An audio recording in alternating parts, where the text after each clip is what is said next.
ও মুসলমান, আমেরিকার ভিতরে একটা সিটি ছিল। ওই সিটির ভিতরে 21 জন লোক বসবাস করত।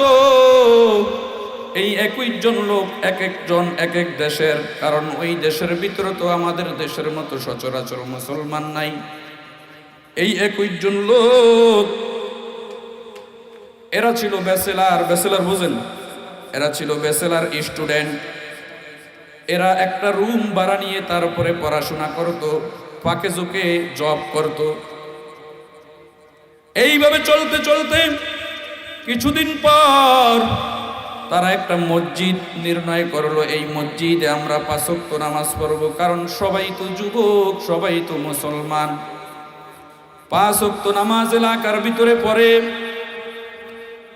এই মসজিদে যাইতে আইতে ইমাম সাহেবের সঙ্গে এবং এলাকার মানুষের সঙ্গে সুন্দর একটা ভালো হৃদ্রতা মহব্বত তৈরি হয়ে গেল, যেটা আপন ভাইয়ের সঙ্গেও তৈরি হয় না।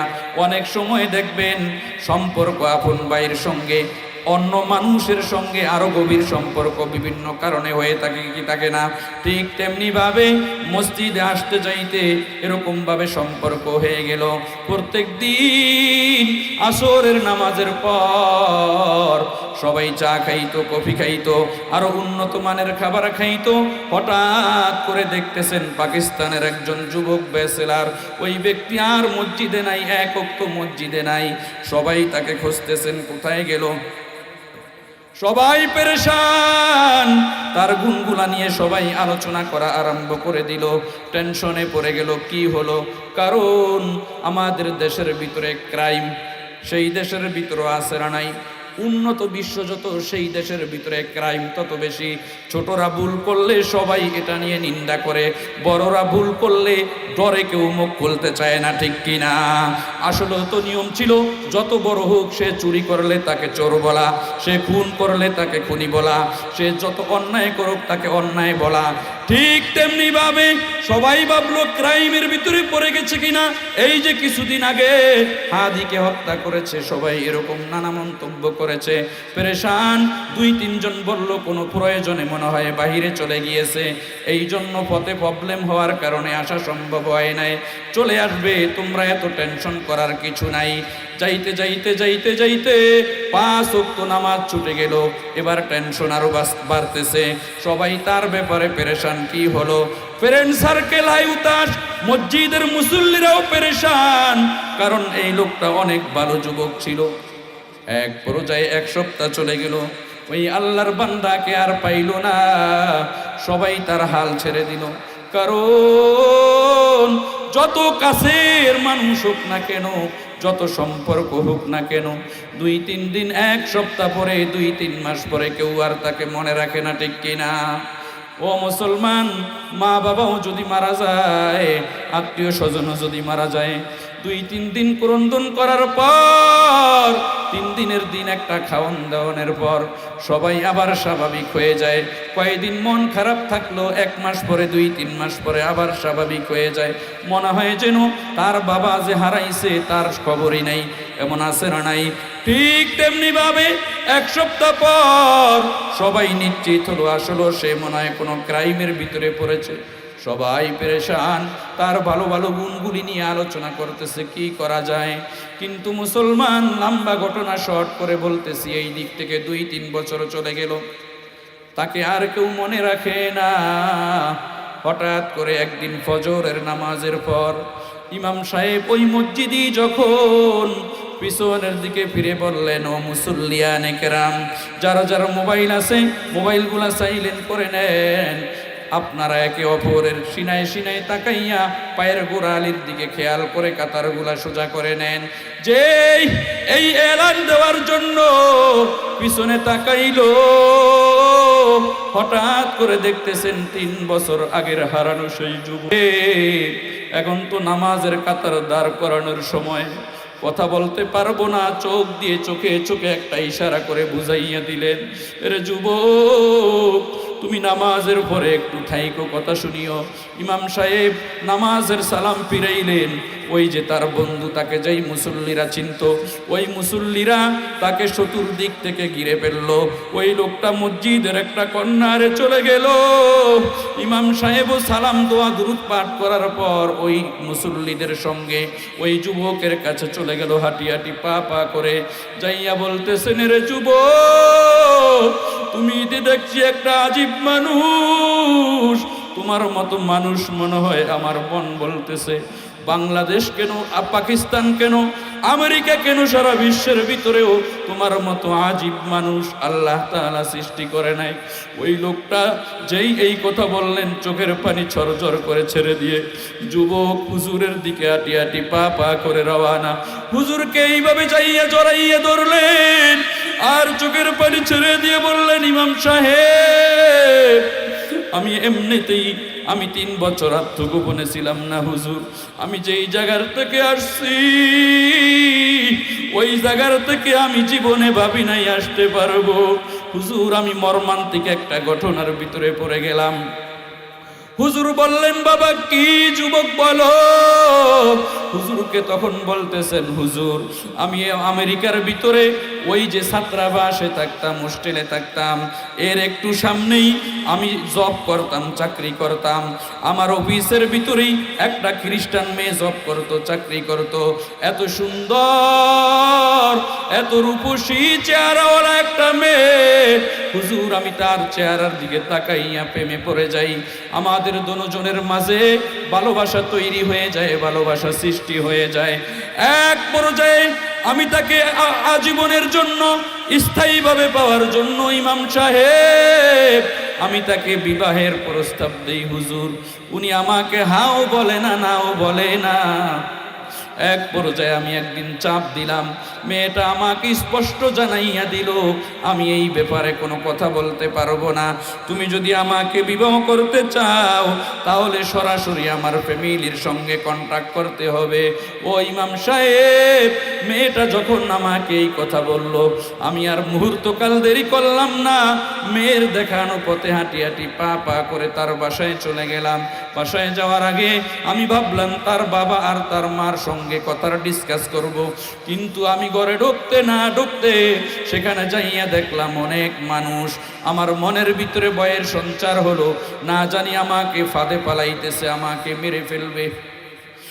আমি নানান তালের কল্পনা জল্পনা আমার মনে হুজুর। এক পর্যায়ে আমি সিদ্ধান্ত নিলাম, এই মেয়েকে তো আমার পাওয়াই লাগবে, এই মেয়ে ছাড়া তো আমি বাঁচবো না। আমি সকল কিছু উপেক্ষা করে তার ঘরের ভিতরে চলে গেলাম। ও হুজুর, আমি তার ঘরের ভিতরে যাওয়ার পর দেখতেছি আমি যেই ধারণা করছি না, কিচ্ছুই না। সবাই পরামর্শ করে একজন মুখপাত্র তৈরি করলো আমার সঙ্গে কথা বলার জন্য। তিনি আমার সঙ্গে কথা বলে, ও ব্যাচেলার যুবক, তুমি তো মুসলিম একজন উচ্চ শিক্ষিত লোক, তুমি তো অবশ্যই জানো 2 জনের মাঝে বিবাহ সম্পাদন সংগঠিত হওয়ার জন্য এক ধর্মের হতে হবে। এটাকে বলা হয় কুফু, 5টা কুফু মিল থাকতে হবে। এরে যুবক, তুমি তো মুসলিম যুবক, একজন শিক্ষিত যুবক, আর আমাদের মেয়ে তো একজন খ্রিস্টান। তুমি তোমার ধর্মের প্রতি যেমন আনুগত্যশীল, আমাদের মেয়েও খ্রিস্টান ধর্মের প্রতি ওই রকম ভাবে আনুগত্যশীল। এর যুবক, এখন যদি তুমি আমাদের মেয়েকে বিবাহ করতে হয়, স্পষ্ট কথা, আমাদের ঘুরায়া পেঁচায়া কোনো লাভ নাই। তুমি তোমার ধর্ম ত্যাগ করে তারপরে আমাদের মেয়েকে বিবাহ করতে হবে। নাউজুবিল্লাহ। যুবক উত্তর করলেন, আমি তা রাজি আছি, কারণ আমি ওনাকে ছাড়া বাঁচবো না। এই কথা বলার পর বললেন, আমি এখানেই আমার ধর্ম ত্যাগ করে দিলাম, আমি ইসলাম ধর্ম ছেড়ে দিলাম। ওনারা বললেন, মৌখিক স্বীকারোক্তিতে আমরা বিশ্বাস করব না। ওই যুবক বললেন, চাচা কি করলে আপনি বিশ্বাস করবেন? বলে, আমাদের সঙ্গে আসো। খাবারের টেবিলে গেল, রকমারি বিভিন্ন আইটেমের খাবার দিলেন সামনে, বিভিন্ন আইটেমের তরকারি দিলেন। তরকারি দেওয়ার পর যুবক বলতেছেন, আমি একটার পর একটা খাচ্ছি। এক পাকে তারা আমারে শুয়োরের গোশত এনে দিল, কারণ তারা খ্রিস্টান হলো, তাদের অন্তরে বদ্ধমূল এই কথা ছিল। এই যুবক যতই মুখে বলো ইসলাম ছাড়ছি, কোনো মুসলমান শুয়োরের গোশত খাবে না, কারণ কুরআনুল কারীম ইসলামের ধর্মগ্রন্থ, এটার ভিতরে চূড়ান্তভাবে চিরস্থায়ীভাবে শুয়োরের গোশতকে হারাম করা হয়েছে। একজন মুসলমান যত কঠোর গুনাহ করনেওয়ালা হোক না কেন, শুয়োরের গোশত জীবনে খাবে না। যদি ছেড়ে থাকে ইসলাম ধর্ম তাহলে অবশ্যই খাবে। আমাকে চূড়ান্ত পরীক্ষার জন্য শুয়োরের গোশত এনে তারপরে আমার সামনে হাজির করলো। ইমাম সাহেব, আমি মেয়েটার ভালোবাসায় আমি ক্ষণিকাল মুহূর্ত দেরি করলাম না। আমি যে মুসলমান, ইসলাম ধর্ম ত্যাগ করেছি, আমার অন্তরে একটুও রেখাপাত হলো না। আমি মুহূর্তের ভিতরে তাদেরকে বিশ্বাস করানোর জন্য মুখের ভিতরে শুয়োরের গোশত আমি দিয়ে দিলাম। হুজুর, আমি শুয়োরের গোশত খাওয়ার পর তারা তারপরও আমাকে বিশ্বাস করে না, বলে আরো তোমাকে ইন্টারভিউ দিতে হবে। কি ইন্টারভিউ? মদ তারা আমার টেবিলে এনে রাখলো। আমি ডোক ডোক করে কয়েক ডোক অর্ধেক বোতল মদ খেয়ে পালাইলাম। কারণ মদ তো আল্লাহ তাআলা কুরআনুল কারীমের ভিতরে চার জায়গায় আয়াত নাজিল করে হারাম করে দিয়েছে। সেই দিকেও আমার একটু দৃষ্টিপাত হলো না, অন্তরটা কাঁদলো না। হুজুর, খ্রিস্টান মেয়ের প্রেমে পড়ে আমি একে একে সব করতেছি। এক পর্যায়ে তারা আরো শর্ত আরোপ করলো, এরে যুবক, তোমার এই কাজও বিশ্বাস হয় না। তুমি যদি আমাদের মেয়েকে পাইতে হয়, বিবাহ করতে হয়, তোমার বাবা মার সঙ্গে সম্পর্ক ছিন্ন করতে হবে।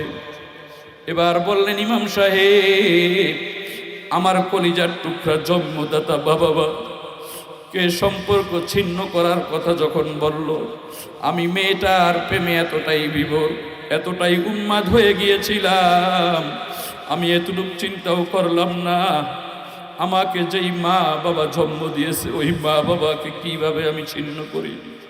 ও ইমাম সাহেব, আমি আমার মা বাবার সম্পর্ক ছিন্ন করে পালাইলাম। আমি তাদেরকে বললাম, আমি তো বিদেশে থাকি, অনেক বছর হইছে, বাড়িতে যাই না। মা বাবার সম্পর্ক ছিন্ন করা এটা আমার কোনো প্রবলেম হবে না, বিষয় না। এক পর্যায়ে মা বাবার সঙ্গেও সম্পর্ক ছিন্ন করে পালাইলাম। ও হুজুর, তারা তারপরও বিশ্বাস করে না। কারণ তাদের ধারণা ছিল অনেক সময় মা বাবার কথার চাইতে বন্ধু বান্ধবের কথা বেশি প্রাধান্য দেয়, প্যারেন্ট সার্কেলের কথা প্রাধান্য বেশি দেয়, আছে না নাই? এবার তারা বলল, তোমার বন্ধু বান্ধবের সাথেও সম্পর্ক ছিন্ন করতে হবে। ও ইমাম সাহেব, আমি রাজি হয়ে গেলাম, কারণ যেই কোনো মূল্যেই আমার খ্রিস্টান এই মেয়েকে কাছে পেতে হবে। আমি আমার বন্ধুদের সঙ্গেও সম্পর্ক মুহূর্তের ভিতরে সেট আপ করে ফেলাইলাম, ছিন্ন করে দিলাম। এরপরেও তারা বিশ্বাস করে না, বলে তোমাদের মৌখিক এই স্বীকারোক্তি আমরা বিশ্বাস করতে পারি না। তুমি যদি তোমার বন্ধুদের সঙ্গে সম্পর্ক ছিন্ন করা এই কথাটা বিশ্বাস আমাদেরকে করাইতে হয়, তাহলে মোবাইলের ভিতরে ফেসবুক আইডি তুমি বাদ দিয়ে দাও, মেসেঞ্জার গ্রুপ বাদ দিয়ে দাও, হোয়াটসঅ্যাপ গ্রুপ বাদ দিয়ে দাও, সকল নাম্বার তুমি ডিলিট করে ফেলাও। ইমাম সাহেবকে বললেন, হুজুর, আমি তার প্রেমে পড়ে এতটাই উন্মাদ হয়ে গেলাম, আমি আমার সকল মেসেঞ্জার, হোয়াটসঅ্যাপ যেমনে যা আছে, ইমেল আর জিমেল সব কিছু বাদ দিয়ে দিলাম। ও ইমাম সাহেব, এরপরে তারা বিশ্বাস করলো, আমার সঙ্গে খ্রিস্টান মেয়ের সঙ্গে বিয়ে দিয়ে দিল। বিয়ে দেওয়ার পর মেয়েটাকে যখন আমার হাতে উঠাইয়া দিবে, আমাকে বললেন, এর যুবক, তোমার সঙ্গে আমাদের মেয়েকে উঠাইয়া দিলাম, কিন্তু আরেকটা শেষ শর্ত তোমরা পালন করতে হবে। সেটা হলো, যেই সিটিতে ছিল ওই সিটিতে থাকতে পারবা না, কারণ যদিও ইসলাম ধর্ম ছাড়ছো, সব কিছুই ছাড়ছো, বন্ধুদের সঙ্গে আবার দেখা হলে, তোমার বন্ধু তো হচ্ছে মুসলিম বন্ধু, যদি আবার ইসলাম ধর্মে রিটার্ন নেওয়ার জন্য তারা চেষ্টা করে, ঝামেলা হতে পারে। আরেকটা সিটিতে বসবাস করবা, আরেকটা সিটিতে বসবাস করার জন্য রাজি হয়ে গেল। যেমন শর্ত তেমন কাম, শর্ট করে বলতেছি। ও মুসলমান যুবক ডাক দিয়ে বললে, হুজুর, আরেকটা সিটিতে যখন বসবাস করলাম, আমি যখন আমার ওয়াইফকে নিয়ে যাব, খ্রিস্টান মেয়েকে নিয়ে যাব, আমি সব কিচ্ছু ঢাকা যাইলে যেমন আমরা ব্যাগের ভিতরে সব কিচ্ছু নেই কি নেই না, সব কিচ্ছু গুছাইয়া নিলাম। আমি যুবক 2 টাইম কন্টিনিউ কোরআনুল কারীম তেলাওয়াত করতাম। কোরআনুল কারীমটা আমি নিব, চোখটা আমার কোরআনুল কারীমের উপরে পড়ছে। ব্যাগের ভিতরে আমি যখন রাখলাম, কুদরতিভাবে কোরআনের থেকে আমার নজর ছাড়ে না। আমার নজর মনে হয় আল্লাহ কোরআনের দিকে ম্যাগনেটের মতো দিয়ে রাখছে। ও ইমাম সাহেব, কোরআনের দিকে যখন নজর গেল, তারপরও আমার দিলটা একটু নরম হলো না। আমি আমার অন্যান্য কাপড় চোপড়ের মতো কোরআনুল কারীমের ভিতরে কোরআনুল কারীমটাও ব্যাগের ভিতরে নিয়ে অন্যত্র চলে গেলাম। নতুন একটা সিটিতে বসবাস করা আরম্ভ করে দিলাম, একটা নতুন জব নিলাম। হ্যাঁ, একদিন করতে করতে আমি আগের বাসায় পাকিস্তানের আমেরিকায় যেমনি ভাবে কোরআনকে আমি মাথার উপরে রাখছি, খ্রিস্টান হওয়া সত্ত্বেও এই কোরআনকে আমি মাথার উপরে রাখলাম। আমি যখন অফিসে যাই, কোরআনের দিকে একটা নজর দিয়ে ঘর থেকে বের হই। আবার যখন অফিস থেকে ফিরি, কোরআনের ভিতরে সর্বপ্রথম আমি নজর দেই। এমন একটা জায়গায় কোরআনটা রাখলাম, এই কোরআনুল কারীমটা। হঠাৎ দেখতেছি একদিন কোরআনুল কারীম আমার ঘরের ভিতরে নাই। তার আগে আমার স্ত্রী জিজ্ঞেস করে, ও স্বামী আমার, তুমি তো ইসলাম ধর্ম ছেড়েছো, খ্রিস্টান ধর্ম গ্রহণ করেছো, তার মানে এখনো কি কোরআনের মহব্বত তোমার অন্তর থেকে যায় নাই? আমি বললাম, ও স্ত্রী, তোমাদের পুরাতন খ্রিস্টান যারা, তাদের ঘরের ভিতরেই তো কোরআনুল কারীম আছে। আমি তো নতুন খ্রিস্টান, এটা রাখছি, তোমার সমস্যা কি?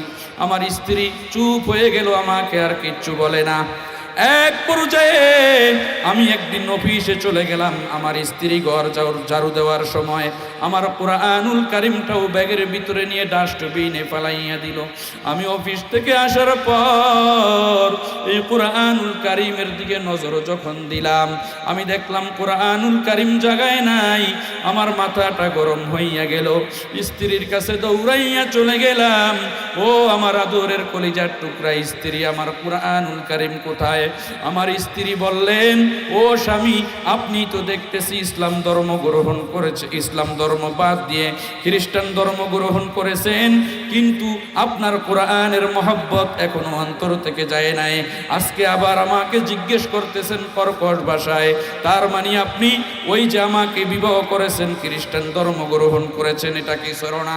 যে এই কথা বলল, হুজুর, কোরআন আমি এত মহব্বত করতাম। আমি সঙ্গে সঙ্গে স্ত্রীকে বললাম, খবরদার খবরদার, আমি যেই প্রশ্ন করেছি সেই প্রশ্নের অ্যান্সার দাও, উল্টা প্রশ্ন তুমি আমাকে করিও না। আমি যখন বললাম, আমার স্ত্রী বলতেছেন, স্বামী, আমি যখন ঘর কুরানো আরম্ভ করলাম, কিছু জিনিসগুলা আমি একটা জুরির ভিতরে নিলাম। নেওয়ার পর দেখলাম কোরআনুল কারীমের দিকে আমার নজর গেল। কোরআন 3 বছর হয়ে গেছে আপনি পড়েন না। ভাবলাম এটাও কিছু, এটাও নিলাম, ডাস্টবিনে ফালাইয়া দিলাম। যে এই কথা বলল, আমার মাথাটা গরম হইয়া গেল। আমি ধমক দিয়ে বললাম, স্ত্রী, তুমি কোরআনুল কারীম কোন ডাস্টবিনে ফালাইছো, তাড়াতাড়ি বলো। আমার স্ত্রী বলতেছেন, অমুক ডাস্টবিনের ভিতরে। আমি খোঁজা আরম্ভ করলাম, আমি পাইলাম না। হুজুর, আমি কোরআন না পাইয়া পাগল পারা হয়ে গেলাম। মনে মনে সিদ্ধান্ত নিলাম, আমার স্ত্রীকে আমি বাদ দিয়ে দিব, তালাক দিয়ে দিব। কোরআনের মহব্বত, যদিও আমি তখন খ্রিস্টান, এতটাই আমার অন্তরের ভিতরে। আমি হাঁটি হাঁটি পা পা করে সামনে গেলাম। কোরআন না পাওয়ার পর আমার মাথাটা টাস টাস করে গরম হয়ে গেল। আমি 2 হাত উপরের দিকে উঠাইয়া আল্লাহকে ডাক দিয়ে বললাম, আল্লাহ, আমি তো তোমার দরবারে হাত উঠানের অধিকার রাখি না, কারণ ইসলাম ধর্ম ছেড়ে খ্রিস্টান ধর্ম গ্রহণ করেছি। কিন্তু আল্লাহ, তুমি তো জানো কোরআনুল কারীমটাকে আমি কিভাবে মহব্বত করি। আল্লাহর কাছে যখন এইভাবে বললাম, ও আল্লাহ, আমাকে কোরআনুল কারীমটা পাওয়ায় দেন, সন্ধান দেন। এইভাবে দোয়া করার পর আমি আবার সন্ধানে নেমে গেলাম। সামনে কিছুক্ষণ যাওয়ার পর কোরআনুল কারীম যখন আমি পেয়ে গেলাম, আমি কোরআনটা হাতের ভিতরে নিয়ে একবার চুমু খাই, একবার বুকের সঙ্গে লাগাই, একবার মাথায় নেই। আমি কোরআনটা পেয়ে মনে হয় যেন আমি সব পেয়ে গেলাম। ও হুজুর, যুবক বলতেছেন, ইমাম সাহেব, আমি কোরআনটা নিয়ে যখন বাসায় ঢুকলাম, আমার স্ত্রী আমাকে জিজ্ঞেস করতেছে। বুখারী শরীফের হাদিসের ভিতরে আসছে, পয়গম্বর বললেন, মা আনা বিকারিন, আমি পড়তে পারবো না। দ্বিতীয়বার জিবরাইল আলাইহিস সালাতু ওয়াস সালাম পয়গম্বরকে এইভাবে চাপ দিলেন, এইভাবে চাপ দিয়ে জড়িয়ে ধরে বললেন, ইকরা, পয়গম্বর আপনি পড়ুন। এবারও পয়গম্বর বললেন, মা আনা বিকারিন, আমি পড়তে পারবো না। 3 নাম্বার জিবরাইল আলাইহিস সালাতু ওয়াস সালাম পয়গম্বরকে তাও এইভাবে চাপ দিলেন, চাপ দিয়ে বললেন, ইকরা বিসমি রাব্বিকাল্লাযী খলাক, ও পয়গম্বর আপনি পড়ুন আপনার রবের নামে।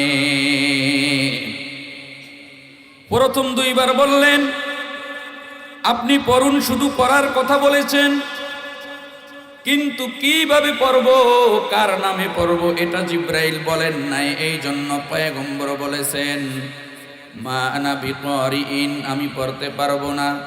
যখনই বললেন পয়গম্বর আপনি আপনার রবের নামে পড়ুন, পয়গম্বর আর ক্ষণিকাল মুহূর্ত দেরি করলেন না।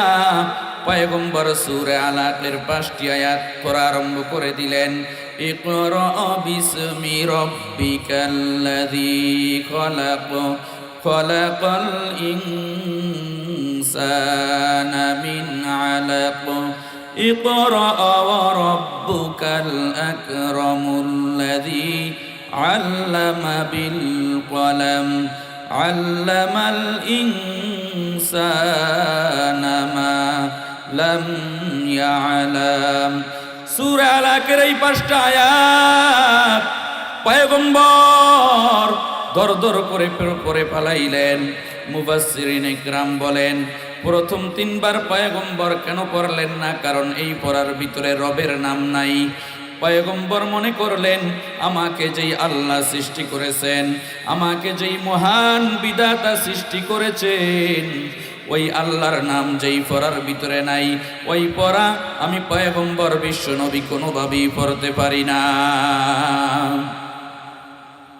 যখনই রবের নাম আসলেন তখনই পয়গম্বর পড়া আরম্ভ করলেন। এই জন্য যেই পড়ার ভিতরে রবের নাম আছে, ওই পড়ার গুরুত্ব আছে না নাই? পয়গম্বর বলেন, রবের নাম যেই পড়ার ভিতরে আছে, ওই পড়ার গুরুত্ব কেমন? আল্লাহর নবী বলেন, মান ক্বারাআ হারফাম মিন কিতাবিল্লাহ, যেই ব্যক্তি আল্লাহর কিতাবের একটা হরফ উচ্চারণ করে, একটা হরফ পাঠ করে, আল্লাহর কিতাব কুরআনুল কারীম কালামুল্লাহ পড়তে হলে কায়দা পড়া লাগে কি লাগে না? আমপারা পড়া লাগে কি লাগে না? কায়দা আর আমপারা পড়া ছাড়া দুনিয়ার কোনো মানুষ কোরআন শরীফ দেখে পড়তে পারবো? মুখস্থ করতে পারবো না। তাহলে কায়দা পড়া লাগে, আমপারা পড়া লাগে।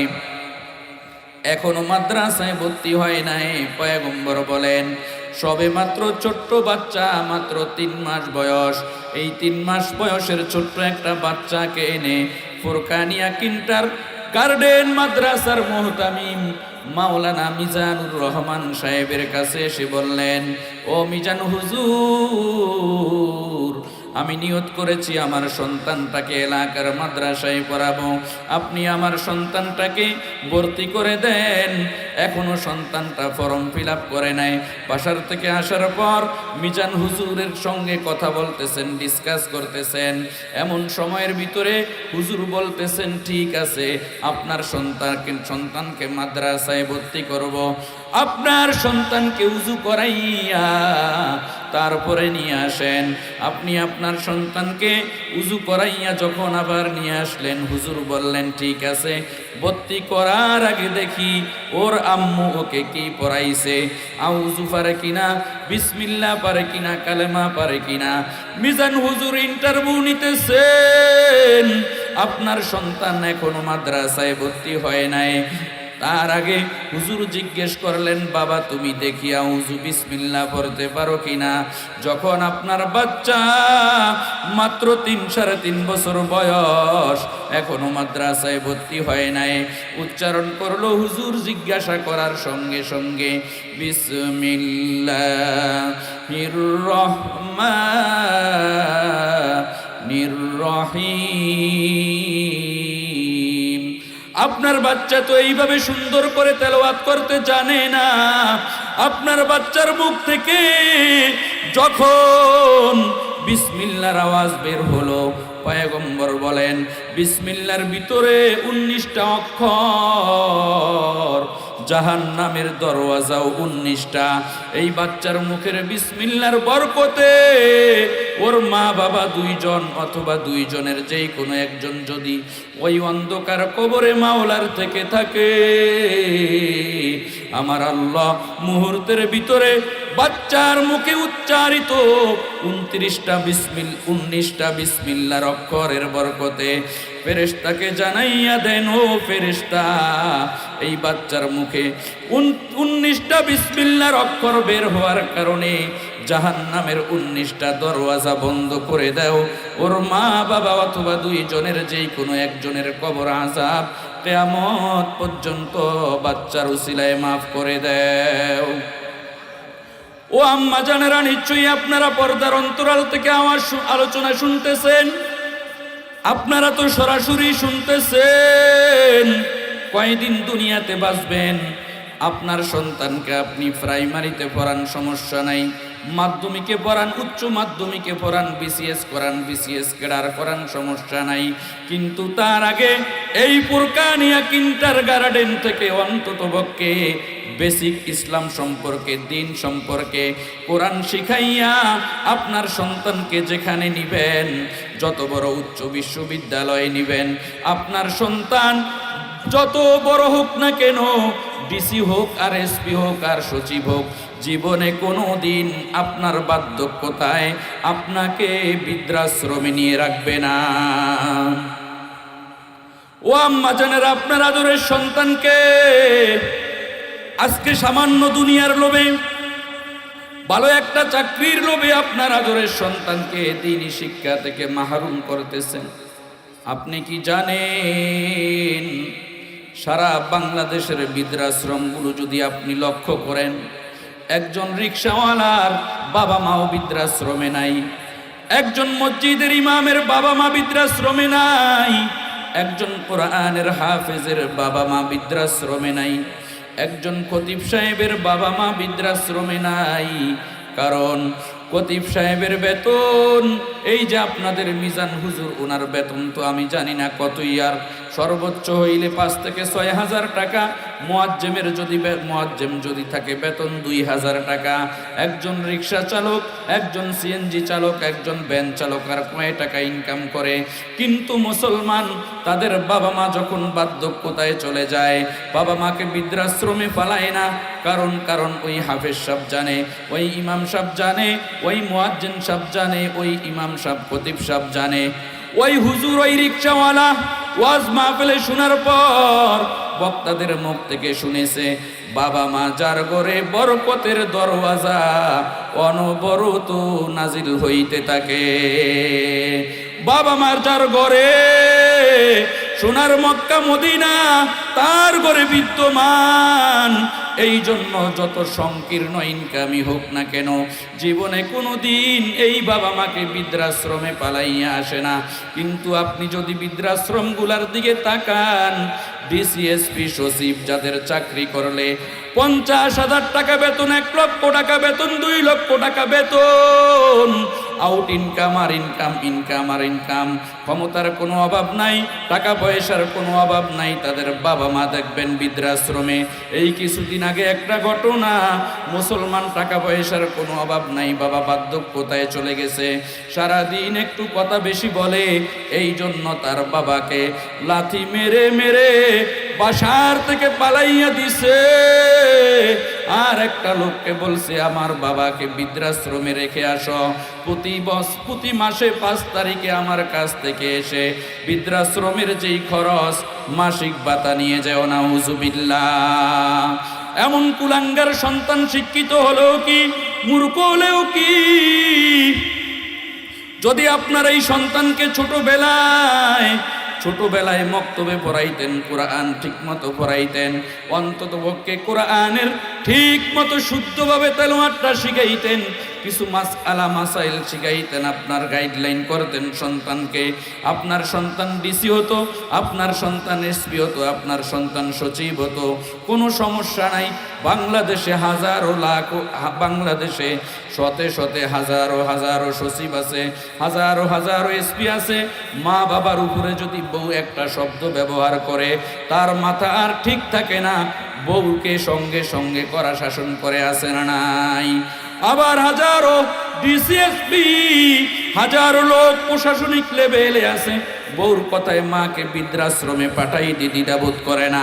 ব্যবধান কোনো জায়গায় না, ব্যবধান মাত্র একটা, যারা মা বাবাকে সম্মান করে, দ্বীনের শিক্ষা তাদের ভিতরে আছে।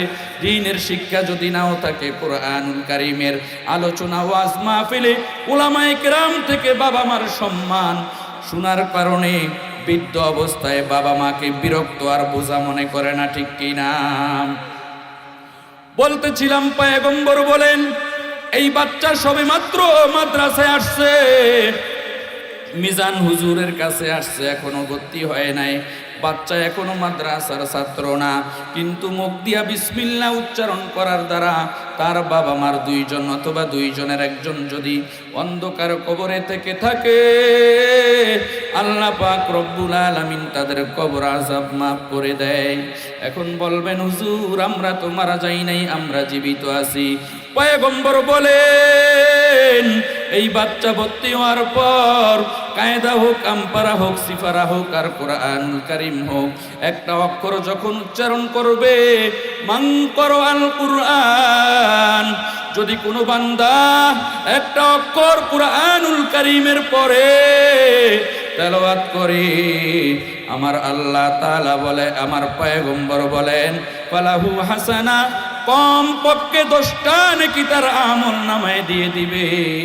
ফেরেশতারা যখন তার আমল নামায় নেকি লিখার জন্য যাবে, ফেরেশতারা বলবে আল্লাহ এই বাচ্চার তো এখনো আমল নামা খোলা হয় নাই, কারণ বাচ্চা এখনো বালেগ হয় নাই, এই নেকি কি করব? আল্লাহ বলেন ফেরেশতা নেকি বৃথা যাবে না, কারণ পয়গম্বর বলেছেন ওর বাবা মা যদি দুনিয়াতে বেঁচে থাকে, বাবা মার আমল নামায় সন্তানের কোরআন তেলাওয়াতের নেকি লিখে দেও। ও মুসলমান, শুধু তাই নয়, পয়গম্বর বলেন লা তুলু আলিফ লাম মিম হরফুন, আমি এই কথা বলি না আলিফ লাম মিম একটা হরফ, বরং সোবাল আলিফুন হরফুন, আলিফ একটা হরফ, ওয়ালামুন হরফুন, লাম একটা হরফ, অমিমুন হরফুন, মিম একটা হরফ। তাহলে অক্ষর কয়টা হইছে? এই 3টা অক্ষর যদি কেউ তেলাওয়াত করে, মুহূর্তের ভিতরে আল্লাহ তাআলা 3.30 নেকি দান করে দিবেন। তাহলে আমরা যে মডার্ন যুগের মানুষ, নুন লবণ কই, কি কই? লবণ কই। লবণ না কইয়া যদি নুন কই, এখানে আরবিতে 3টা অক্ষর উচ্চারণ করা হয়, নুন ওয়াও নুন। একটা হইল নুন, আর একটা হইল ওয়াও, আর একটা কি নুন। তাহলে কয়টা অক্ষর হইল? 3.30 নেকি। নেকি কামাই করতে জানলে নেকির অভাব নাই, আর যদি কামাই করতে না জানেন, মসজিদে যাইয়াও আপনি নেকি পাবেন না, কারণ আপনি মসজিদে ঢুকছেন, আরে হুজুর আমাকে এলাকার সাধারণ হুজুর আর কি, আমি এই সেই না, আপনার ইমামকে ইমাম মেনে তারপরে রুকু করতে হবে, সেজদা করতে হবে। ইক্তাদাইতু বিহাযাল ইমাম, এটার পাওয়ার অনেক। কত কথা বলমু, তাদাম গায়ে কত, ওষুধ ডিম কত। তো বলতেছিলাম এই মাদ্রাসায় পড়ানোর ফজিলত আছে না নাই?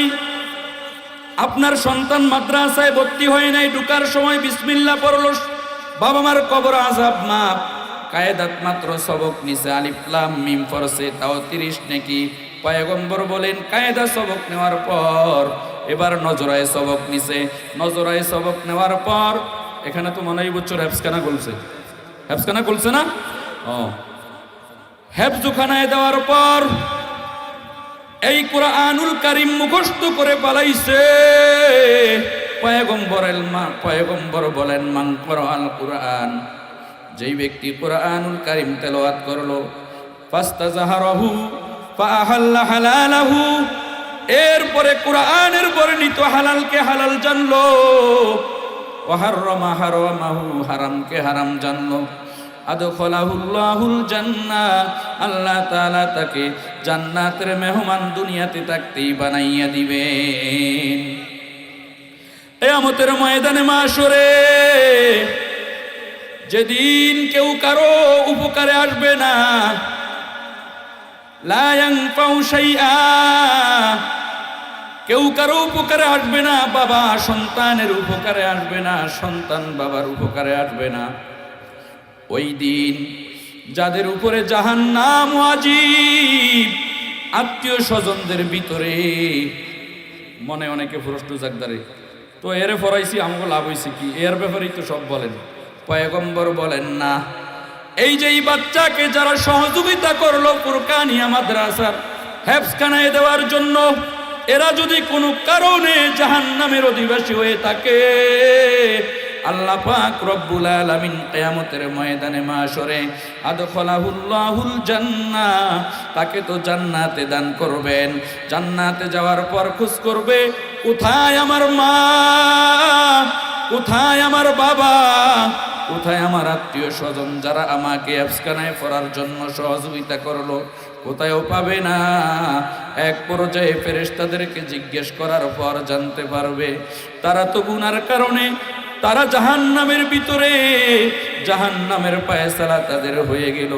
আল্লাহ পাকের সঙ্গে বেহেশত থেকে চলে আসবে, এসে বলবে রব্বুল আলামিন, আমি জান্নাতে যাব না অতক্ষণ পর্যন্ত যেই মা বাবার কারণে মাদ্রাসায় ভর্তি হলাম, কোরআনের হাফেজ হলাম, মাওলানা হলাম, ওই মা বাবাকে জাহান্নামে রেখে, ওই আত্মীয় স্বজনদেরকে জাহান্নামে রেখে আমি হাফেজে কোরআন, আমি মাওলানা, জান্নাতের আরাম, জান্নাতের সুখ আমি চাই না। আল্লাহ আমার মা বাবাকে, আমার আত্মীয় স্বজনকে সামনে আনো।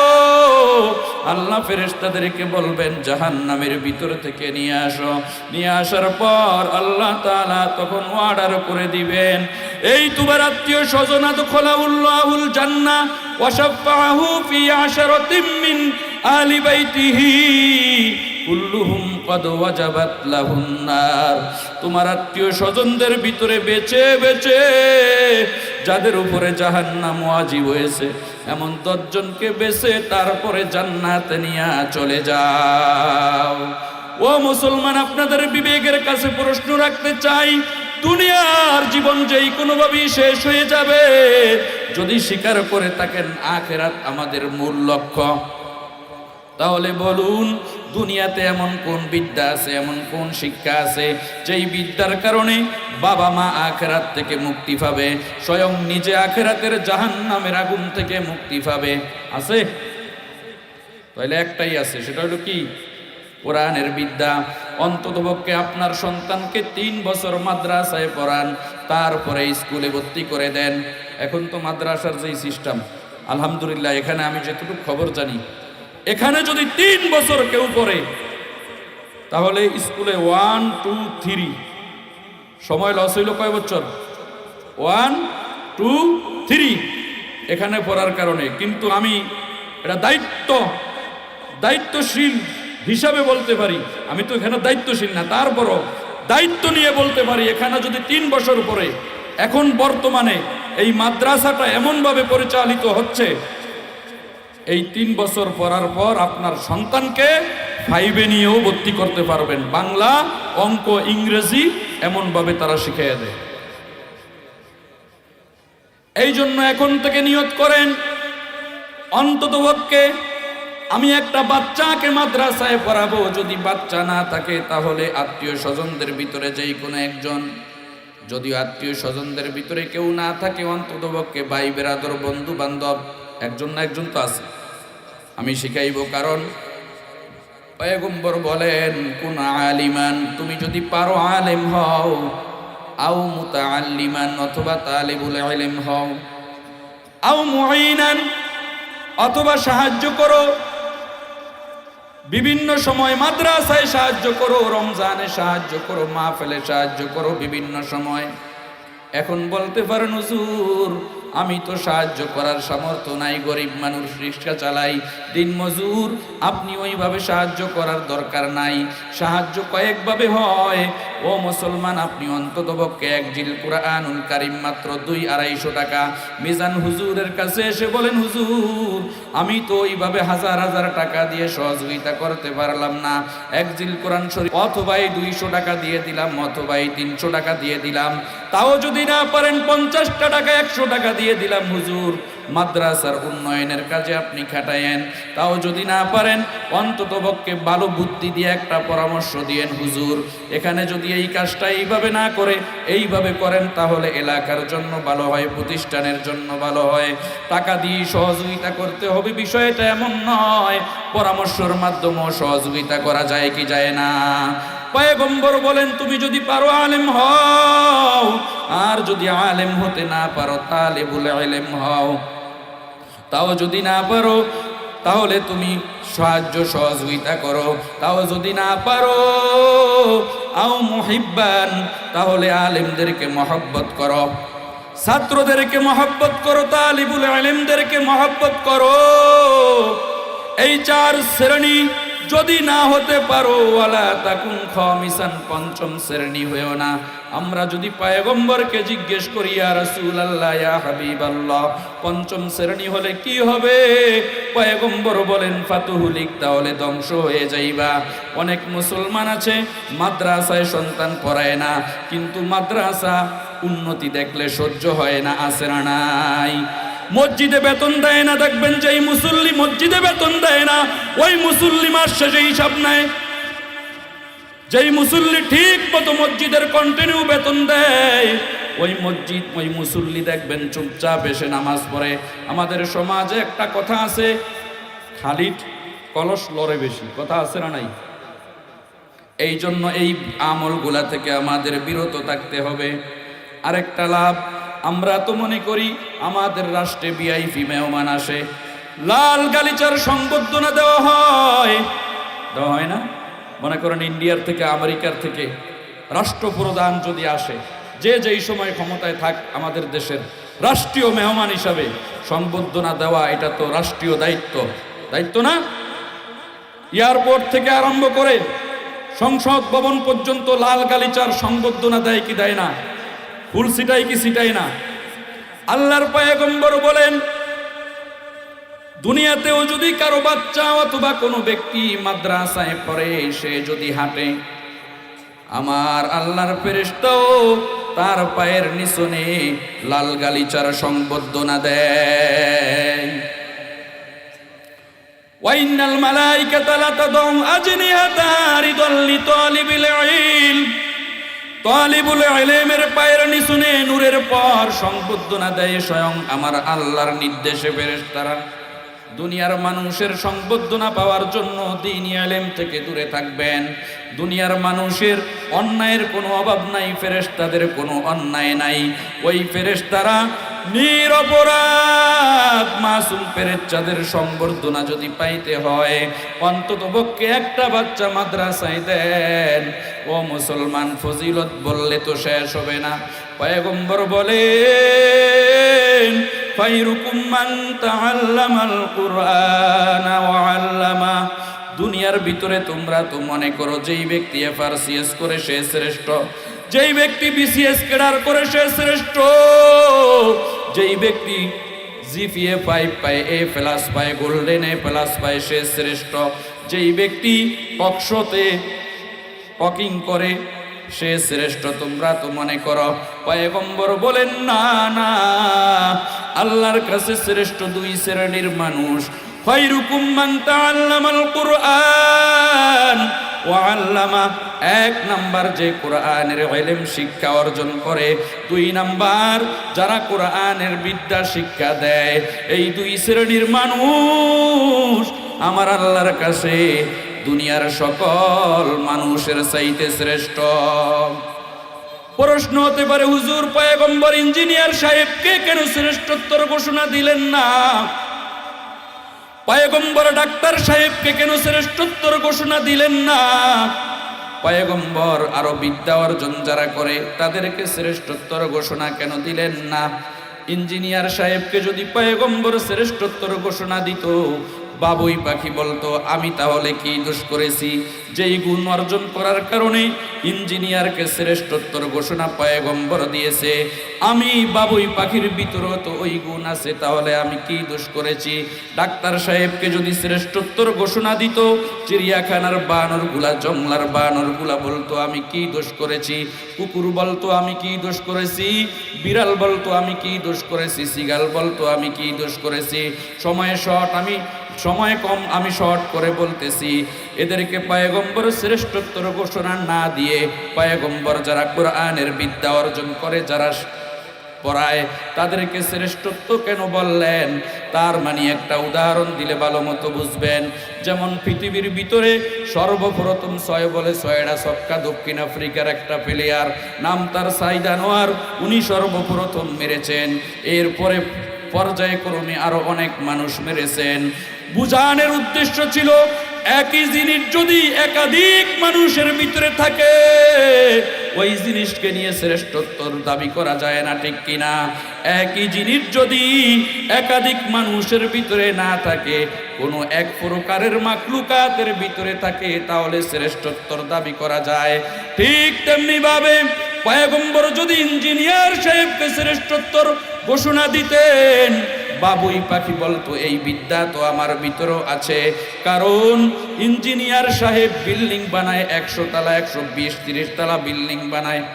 আমাকে বাংলাদেশে তো মাত্র 30-40 তালা, বাহিরে আরো বড় বড় বিল্ডিং আছে না নাই?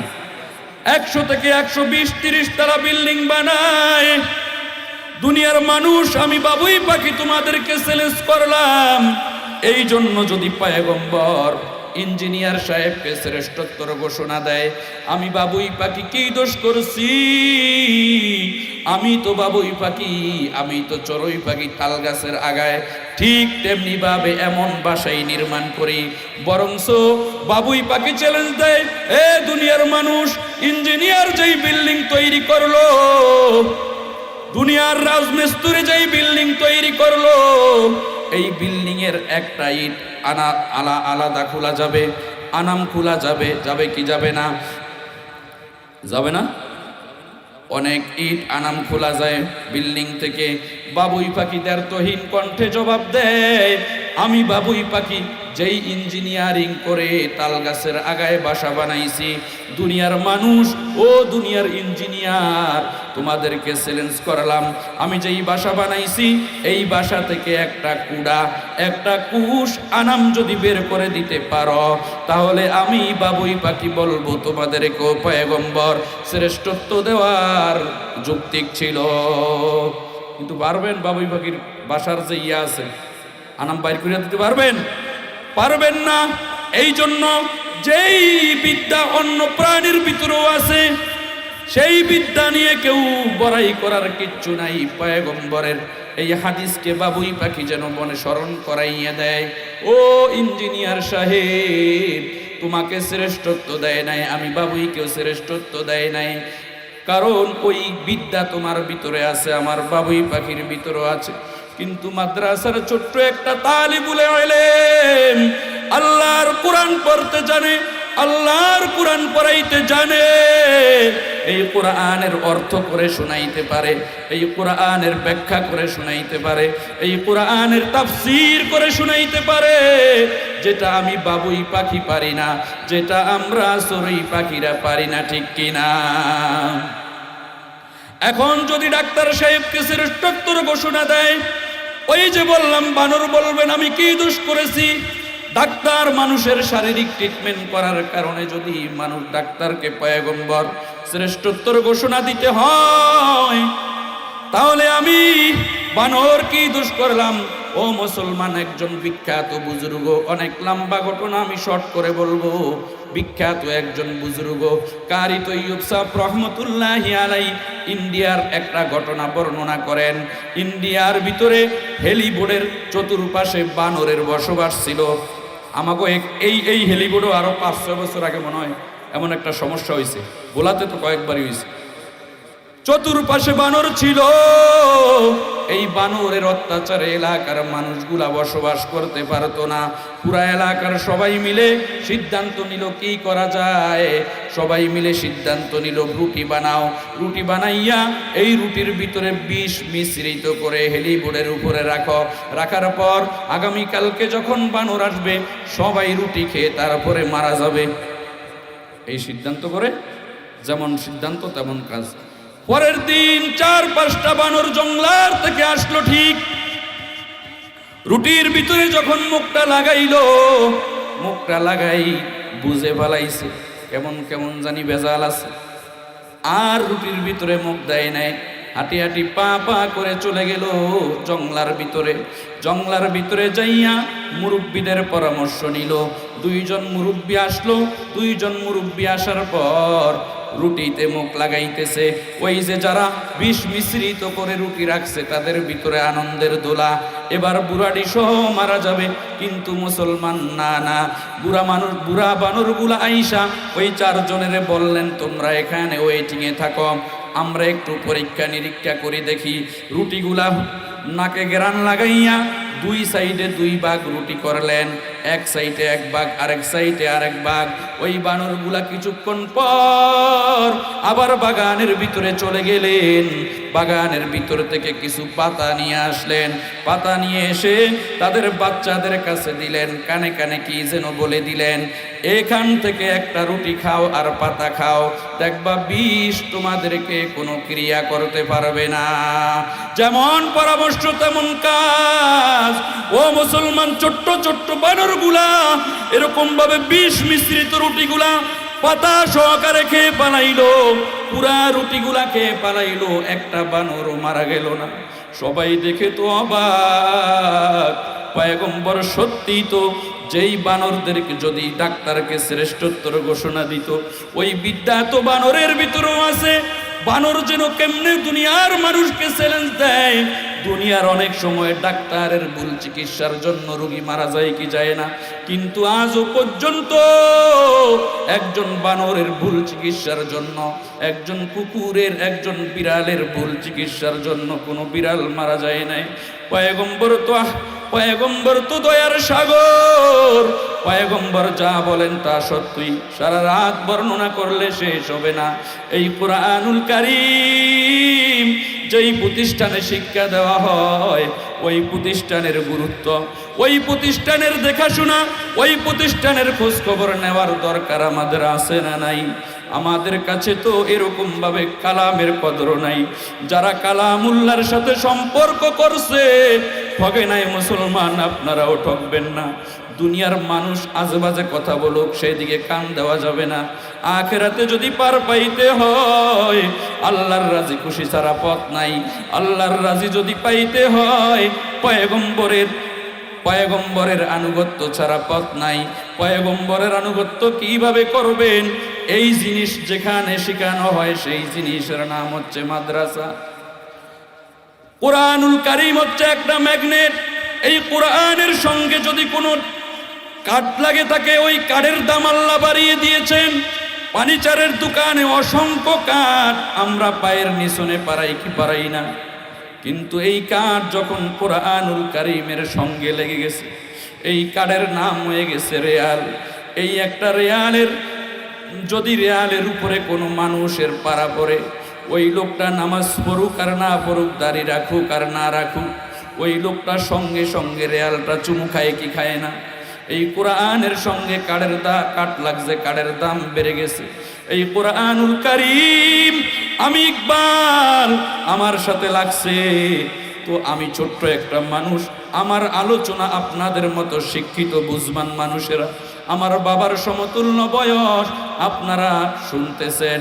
আমি ছোট মানুষ, এই কোরআন আমার সাথে লাগছে, আমার দাম বেড়ে গেছে। এই কুরআনুল কারীম যেই মাসের সঙ্গে লাগছে ওই মাসের দাম আল্লাহ বাড়াইয়া দিছে। কুরআনুল কারীম 12 মাসের কোন মাসের সঙ্গে লাগে নাই, রমজানের সাথে লাগছে, তো 11 মাস থেকে রমজান মাসের দাম আল্লাহ তাআলা বাড়াইয়া দিছে।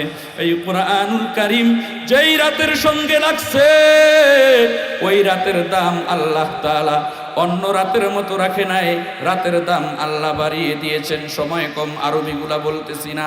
ওই রাত্রে যদি কেউ ইবাদত করে, এক রাত্র ইবাদত করলে 83 বছর, কেউ বলছেন 1000 বছর রাত্র জাগ্রত থাকিয়া ইবাদত করলে যেই সওয়াব, তার আমল নামায় সমপরিমাণ সওয়াব দান করে দিবেন। এই কুরআনুল কারীম মক্কায় লাগছে, মক্কার দাম বেড়ে গেছে। এই কুরআনুল কারীম মদিনায় লাগছে, মদিনার দাম বেড়ে গেছে। সারা রাত্র শেষ হবে না বলতে গেলে। এই কুরআন মানুষের সঙ্গে লাগছে, তো তাকরিমের দাম আল্লাহ তাআলা 120টা রাষ্ট্রের ভিতরে ছড়াইয়া দিয়েছে। হাফেজ আবু রায়হান সারা বিশ্বের সবাই চিনে। আফসোস আর দুঃখের বিষয় হলো এই কুরআন এমন দামি কিতাব, পৃথিবীর সমস্ত মানুষ, সমস্ত প্রাণী বুঝলো, বাংলাদেশের সহজ সরল মানুষ তোমরা বুঝো নাই এই কুরআনুল কারীমের দাম কত।